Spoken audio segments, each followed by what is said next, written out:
Before this season, Julius Randle was seen as a regular season star who couldn't perform in the playoffs. That has completely changed this year with the Minnesota Timberwolves, as he's about to play in the conference finals for the first time in his career. I believe going from the biggest market in New York to a much smaller market in Minnesota and not needing to be the main guy on the team has taken a lot of the pressure to perform in the big games off his shoulders compared to when he was in New York, and his shot selection has also improved significantly. When Julius Randle signed with the Knicks before the 2018-19 season, the Knicks were still an afterthought at the time. His second year on the team is when he led them to their first playoff appearance since 2013, which also marked his first ever playoff appearance after 7 years in the league. Randle won Most Improved Player and made the All-NBA second team after averaging a then career high 24.1 points per game while leading the Knicks to the 4th seed in the East. However, he was horrible in the playoffs, and the Knicks were gentlemen swept by the Atlanta Hawks. He had a bad year in 2022 and the Knicks missed the playoffs, and Randle started getting labeled as selfish for his bad shot selection and for looking disengaged when things didn't go well, which was most of the time.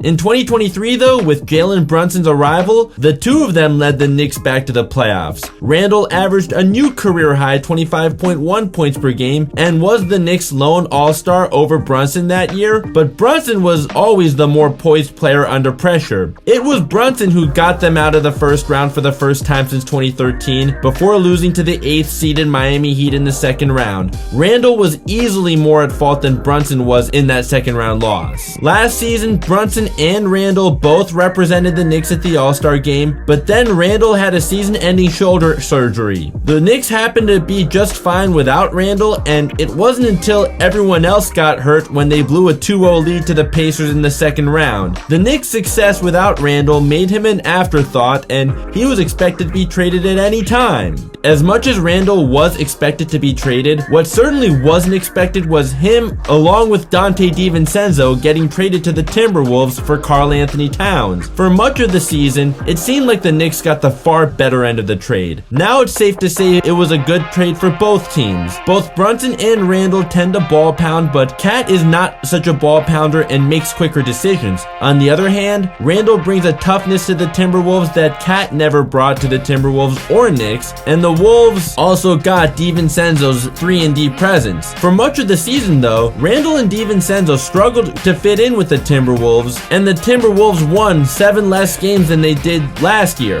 Randle also missed the entire month of February with a groin injury, and the Timberwolves were 5-8 during that stretch. However, the Timberwolves got hot at the right time, and they won 17 of their last 21 regular season games to avoid the play-in tournament. When Randle returned from his injury, he seemed more comfortable settling in as a number 2 option instead of the first option or the 1A 1B guy he was in New York by shooting less and becoming more of a playmaker, which allowed him to be a lot more efficient. On almost 2 less shots per game, he was still averaging close to the same amount of points per game as before the injury. Chris Finch has said that it's his playmaking that has turned the Timberwolves season around, and that with him, it's like they have another point guard. Now in the playoffs, Randle has told Chris Finch that he wants to turn his reputation of a playoff choker around, and in these first 2 rounds, he's certainly done that. For the first time in his career, he has put up better postseason numbers than he did during the regular season,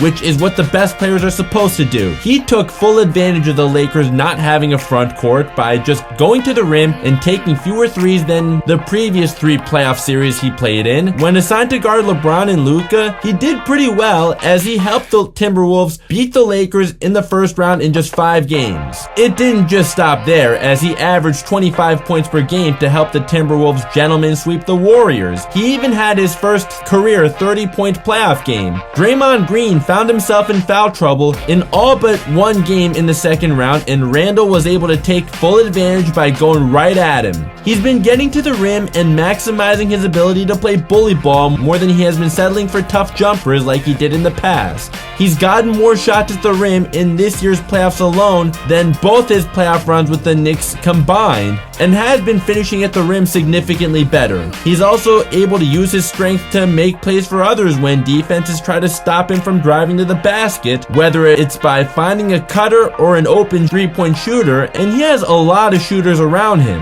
His ability to play make under pressure has gotten better too, which has made him less prone to turning the ball over. One more thing worth noting, at the time of the Knicks-Timberwolves trade, it was a trade seen as one playoff choker for another along with a 3-and-D presence. Randle has put up better numbers in this postseason than Cat ever has in his whole career.